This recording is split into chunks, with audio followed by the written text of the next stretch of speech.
هقولك على حاجة صغيرة قوي. هل يا ترى لو انت في علاقة مع حد ودايما بيتسلب طاقتك في ان انت بتبرر وان انت ما بيثقش فيك، هل انت شايف انك بتحب الشخص ده؟ هل الشخص اللي معاك بيحبك؟ انت مش مسؤول عن المشكلة اللي عنده في قلة الثقة او ان هو ما بيعرفش يثق في حد. مش مطلوب منك انك لازم تشرح كل حاجة بشكل تفصيلي علشان العلاقة دي تدوم. بلاش ندخل العلاقات الممرضة في العلاقات الصحية.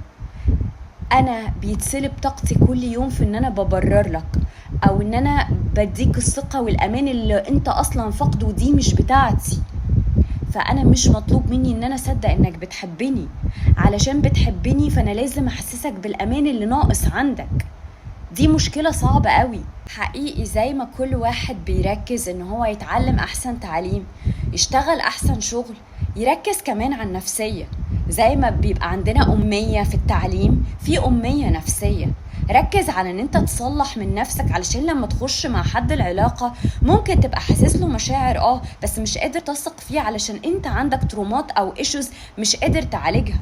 فدي مش مشكلة الشخص اللي معاك ان هو لازم يبررك وان انت تشوفه بصورة قذرة جدا. هو مش ده، وانت برضو عايز توصله للمرحلة دي. هيجي في الاخر مش هيستحمل وهيقولك مش قادر اكمل، في الاخر هو اللي يطلع بياع وانت تطلع الضحية، رغم ان انت ضغط عليه جدا.